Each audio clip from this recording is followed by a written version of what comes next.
Հավատքի բանկի գրքույկը, Չարլզ Սպերջեն, օր մարտի 3։ Որովհետև իմ անձը չես թողե գերեզմանումը, և քո սրբին ապականություն տեսնել չես տա։ Սաղմոս 16-րդ գլուխ 9-րդ խոսք։ Այս խոսքը իր լիակատար կատարումը գտավ Տեր Հիսուսի մեջ, բայց որոշ փոփոխություններով այն վերաբերում է նաև բոլոր նրանց, ովքեր նրա մեջ են։ Մեր հոգին չի թողնվի առանձին վիճակի մեջ, և մարմինը թեև ապականություն պիտի տեսնի, կրկին պիտի հարություն առնի։ Լավ կլիներ մեր ուշադրությունը կենտրոնացնեինք այս խոսքի ընդհանուր իմաստի,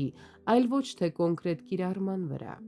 Մենք երբեմն կարող ենք հոգով այնպես սուզվել, մինչև մեզ չթվա, թե ընկել ենք դժոխքի անդունդը, բայց մենք այնտեղ չենք մնա։ Մեզ կարող է թվալ, թե մահվան եզրին ենք սրտով, հոգով և գիտակցությամբ, բայց այնտեղ էլ չենք մնա։ Մեր ներքին մահը ուրախության և հույսի առումով կարող է շատ հեռու գնալ, բայց այն չի կարող հասնել սև անհուսության տեսքով լիակատար ոչնչացման կետին։ Մենք կարող ենք շատ խորը ընկղմվել, բայց ոչ ավելի խորը, քան Տերը թույլ կտա մեզ։ Մենք կարող ենք որոշ ժամանակ մնալ կասկածի ամենախորը զնդանում, բայց այնտեղ չենք կորչի։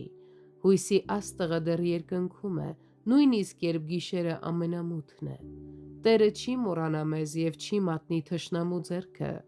ուրեմն հանգստանանք հույսի մեջ, քանզի մենք գործ ունենք նրա հետ, ում ողորմությունը հավիտենական է։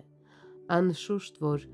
մահից, խավարից և հուսահատությունից մենք դեռ պիտի բարձրանանք դեպի կյանք, լույս և ազատություն։